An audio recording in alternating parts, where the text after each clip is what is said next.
Le dernier jour d'un condamné. Victor Hugo. Chapitre 41.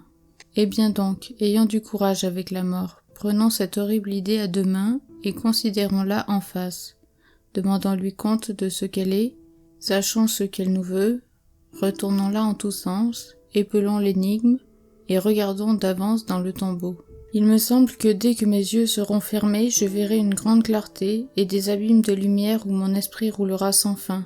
Il me semble que le ciel sera lumineux de sa propre essence, les astres y feront des taches obscures et qu'au lieu d'être comme pour les yeux vivants, des paillettes d'or sur du velours noir, ils sembleront des points noirs sur du drap d'or. Ou bien, misérable que je suis, ce sera peut-être un gouffre hideux profond dont les parois seront tapissées de ténèbres et où je tomberai sans cesse en voyant des formes remuées dans l'ombre.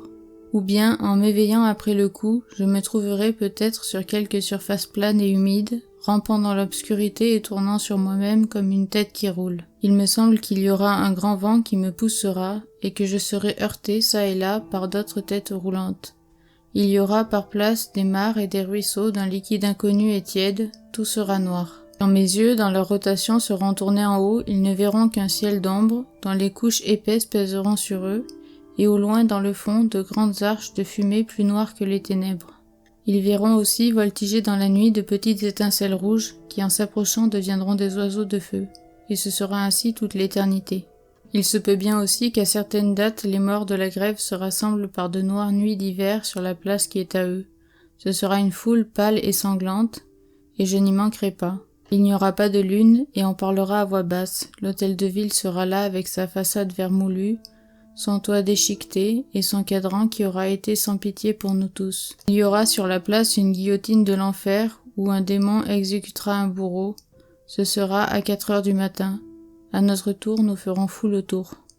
Il est probable que cela est ainsi, mais si ces morts-là reviennent, sous quelle forme reviennent-ils? Que gardent-ils de leur corps incomplet et mutilé? Que choisissent-ils? Est-ce la tête ou le tronc qui est spectre? Hélas, qu'est-ce que la mort fait avec notre âme? Quelle nature lui laisse-t-elle? Qu'a-t-elle à lui prendre ou à lui donner? Où la met-elle? Ou prête-t-elle quelquefois des yeux de chair pour regarder sur la terre et pleurer? Ah, un prêtre qui sache cela, je veux un prêtre, et un crucifix à baiser. Mon Dieu, toujours le même. Chapitre 42. Je l'ai prié de me laisser dormir, et je me suis jeté sur le lit. En effet, j'avais un flot de sang dans la tête qui m'a fait dormir. C'est mon dernier sommeil de cette espèce. J'ai fait un rêve. J'ai rêvé que c'était la nuit. Il me semblait que j'étais dans mon cabinet avec 2 ou 3 de mes amis, je ne sais plus lesquels. Ma femme était couchée dans la chambre à coucher, à côté, et dormait avec son enfant. Nous parlions à voix basse, mes amis et moi, et ce que nous disions nous effrayait. Tout à coup, il me sembla entendre un bruit quelque part dans les autres pièces de l'appartement. Un bruit faible, étrange, indéterminé. Mes amis avaient entendu comme moi. Nous écoutâmes. C'était comme une serrure qu'on ouvre sourdement, comme un verrou qu'on scie à petit bruit. Il y avait quelque chose qui nous glaçait. Nous avions peur. Nous pensâmes que peut-être c'étaient des voleurs qui s'étaient introduits chez moi à cette heure si avancée de la nuit. Nous résolûmes d'aller voir. Je me levai, je pris la bougie. Mes amis me suivaient un à un. Nous traversâmes la chambre à coucher, à côté, ma femme dormait avec son enfant. Puis nous arrivâmes dans le salon. Rien. Les portraits étaient immobiles dans leur cadre d'or sur la tenture rouge. Il me sembla que la porte du salon à la salle à manger n'était point à sa place ordinaire. Nous entrâmes dans la salle à manger, nous en fîmes le tour, je marchai le premier. La porte sur l'escalier était bien fermée, les fenêtres aussi. Arrivé près du poêle, je vis que l'armoire au linge était ouverte et que la porte de cette armoire était tirée sur l'angle du mur, comme pour le cacher.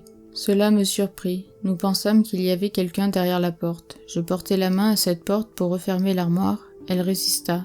Étonné, je tirai plus fort. Elle céda brusquement, et nous découvrîmes une petite vieille, les mains pendantes, les yeux fermés, immobile, debout et comme collée dans l'angle du mur. Cela avait quelque chose de hideux, et mes cheveux se dressent d'y penser. Je demandai à la vieille, « Que faites-vous là ?»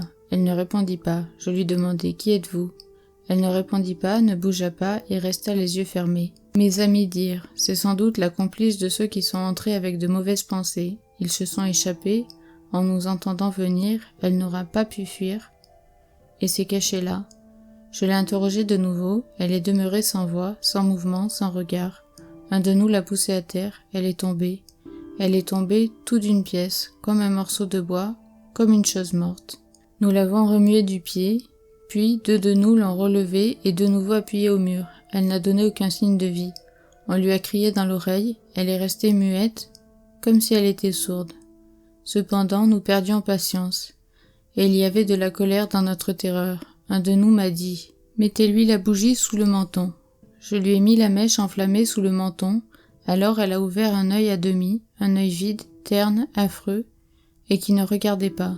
J'ai ôté la flamme et j'ai dit « Ah, enfin, répondras-tu, vieille sorcière, qui es-tu » L'œil s'est refermé comme de lui-même. « Pour le coup, c'est trop fort, ont dit les autres. Encore la bougie, encore. Il faudra bien qu'elle parle. » J'ai replacé la lumière sous le menton de la vieille. Alors elle a ouvert les yeux lentement, nous a regardés tous les uns après les autres, puis, se baissant brusquement, a soufflé la bougie avec un souffle glacé. Au même moment, j'ai senti 3 dents aiguës s'imprimer sur ma main, dans les ténèbres. Je me suis réveillé, frissonnant et baigné d'une sueur froide. Le bon aumônier était assis au pied de mon lit et lisait les prières. « Ai-je dormi longtemps ?» lui ai-je demandé. « Mon fils, m'a-t-il dit, vous avez dormi 1 heure. On vous a amené votre enfant, elle est là dans la pièce voisine qui vous attend. Je n'ai pas voulu qu'on vous éveillât.